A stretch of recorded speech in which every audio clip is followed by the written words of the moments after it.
Hello subscribers, இன்றைக்கி நம்ம பார்க்க போகிறது நம்ம வீட்டில் ஆகிற வெஜிடபிள் வேஸ்ட்டை எப்படி கண்ட்ரோல் பண்ணுறது, அது கூடவே ஒரு குக்கிங் டிப்ஸும் தான் பார்க்க போகிறோம்.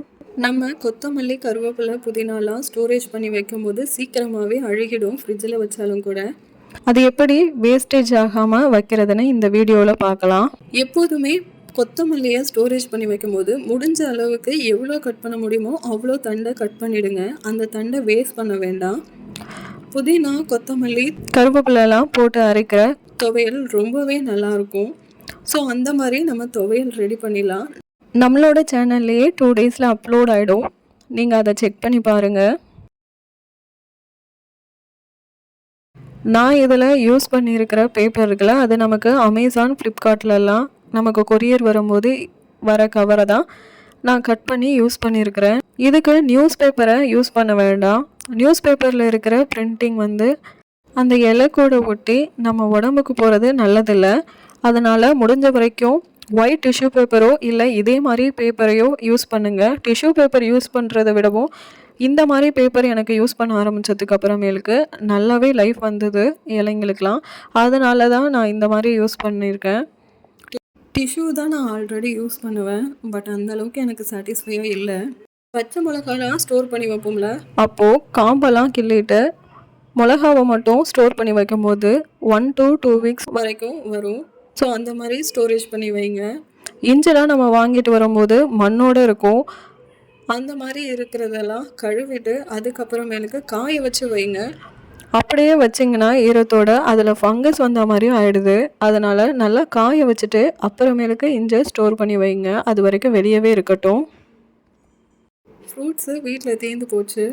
டெய்லி திகழ் செவ்வாழைப்பழம் சாப்பிட்ருவா. அதனால் செவ்வாழைப்பழமும் சீத்தாப்பழம் திகழுக்கு ரொம்பவே பிடிக்கும். பட் காயை தான் வாங்கினேன். அவளுக்கு கொஞ்சம் கோல்டாக இருக்குது. ஸோ 2 டேஸ் கழித்து சாப்பிட்ற மாதிரி தான் வாங்கினேன். அது கூடவே ப்ளம்ஸும் வாங்கிட்டு வந்திருந்தேன். ரொம்பவே ஃப்ரெஷ்ஷாக இருந்தது. அத்திப்பழமும் ஒரு பாக்ஸ் வாங்கிட்டு வந்திருந்தேன். நாங்கள் யாரும் அத்திப்பழத்தை பழமாக உரித்து சாப்பிட்றதில்ல. எல்லாமே ஜூஸ் போட்டு தான் சாப்பிடுவோம். அது சாமிக்கு வைக்கிறதுக்கு பூ வேணுமேனு பூ வாங்கிட்டு வந்திருந்தேன். நல்லா ஃப்ரெஷ்ஷாக இருக்குது ரோஸு. அப்பா ஊர்லேருந்து வந்திருந்தாங்க. அவங்க வரும்போது அங்கே கிடைக்கிற நிறைய ஐட்டம்ஸை இங்கே எடுத்துகிட்டு வருவாங்க. மாங்காய்லாம் இங்கேயே விலை கம்மி தான், இருந்தாலும் அவங்களுக்கு அவங்க கையால் எடுத்துகிட்டு வர்றது தான் பிடிச்சிருக்கு. அதனால் எப்போதுமே யார் வந்தாலுமே கொடுத்து விட்டுருவாங்க. அம்மா வந்தாலும் தம்பி வந்தாலும் அவங்க வந்தாலும் ஒரு பைக்கு 2 பையோ தூக்கிட்டு வந்துடுவாங்க. நம்ம வீட்டில் மாமரம் இருக்குது. அந்த மாம்பழம் தான் பழுக்க வச்சு எடுத்துகிட்டு வந்திருக்காங்க. அதிலேயே காயும் எடுத்துகிட்டு வந்திருக்காங்க. முடிஞ்ச வரைக்கும் வீட்டில் ஹார்வெஸ்ட் பண்ணுறது தான் எடுத்துகிட்டு வருவாங்க, வாங்கிட்டெல்லாம் வரமாட்டாங்க. இதில் ஒரு கொய்யாப்பழம் எங்கள் வீட்டில் காய்ச்சது, இதோ இப்போ தொடுறல, அது ஒரு பாட்டி வீட்டில் காய்க்கிறது. அதுக்கு உள்ளார சிவப்பு கொய்யாவாக இருக்கும்ல, அது திகழுக்கு ரொம்ப பிடிக்கும்னு அப்பா வாங்கிட்டு வந்திருக்காங்க அவங்கக்கிட்ட. இது நாவப்பழம் நம்ம வீட்டில் காய்ச்சதெல்லாம் கிடையாது. இது வெளியில் தான் வாங்கிட்டு வந்திருக்காங்க. அதுவும் திகழுக்காக தான். எலுமிச்சம்பழம் எப்போதும் நாங்கள் ஜூஸ் போட்டு குடிக்கிறது வழக்கம். அதனால் எலுமிச்சம்பழம் முடிஞ்ச வரைக்கும் வீட்டிலேருந்து தான் எடுத்துகிட்டு வருவாங்க. இது பாலாடை எப்போதும் டெய்லிக்கும் பால் காய்ச்சும் போது எடுத்து வச்சு ஸ்டோர் பண்ணிடுவாங்க. பாப்பாவுக்கு நெய் உருக்கி தரத்துக்காக. நான் நெய் உருக்கும் போது அந்த வீடியோ உங்களுக்கு அப்லோட் பண்ணுறேன். மாங்காய் ஊறுகாய் இனிமேலுக்கு தான் தாளிக்கணும். பொதுவாக சாப்பாட்டு கூடலாம் தொட்டுக்கிறதுக்கு இது ரொம்பவே நல்ல ஒரு சைட் டிஷ்ஷு. அதனால் நான் தான் கொடுத்து விட சொன்னேன். பலாப்பழமும் வாங்கிட்டு தான் வந்திருக்காங்க. எல்லாமே திகழுக்கு பிடிச்ச ஐட்டமாக பார்த்து வாங்கியிருக்காங்க. இந்த வத்தல் இருக்குல்ல, இது நான் அடிக்கடி எடுத்து வச்சு சாப்பிட்டுட்ருப்பேன். என்ன கொஞ்சம் பல்லில் மாட்டிக்கும், அவ்வளோதான்.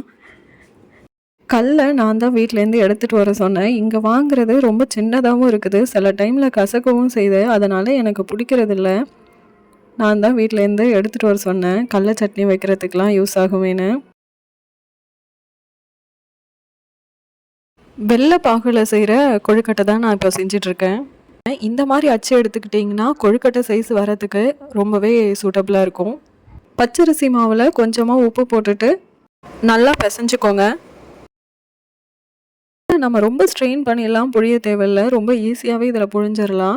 இல்லை நீங்கள் உருட்டி போடணுன்னாலும் நான் இந்த வீடியோவில் காமிச்சிருக்கேன், அந்த மாதிரி உருட்டியும் போடலாம். பட் இதை விடவும் அந்த மெத்தடு ரொம்பவே ஈஸியாக இருந்தது. நான் நாட்டு சக்கரை போட்டிருக்கிறேன். நீங்கள் வெல்லம் சேர்க்குறீங்கன்னா கொஞ்சம் அடி பிடிக்காமல் இருக்கிறதுக்கு நல்லா கிண்டி விடுங்க. இதை நாட்டு சக்கரைங்கிறதுனால சீக்கிரமாகவே கரைஞ்சிரும்.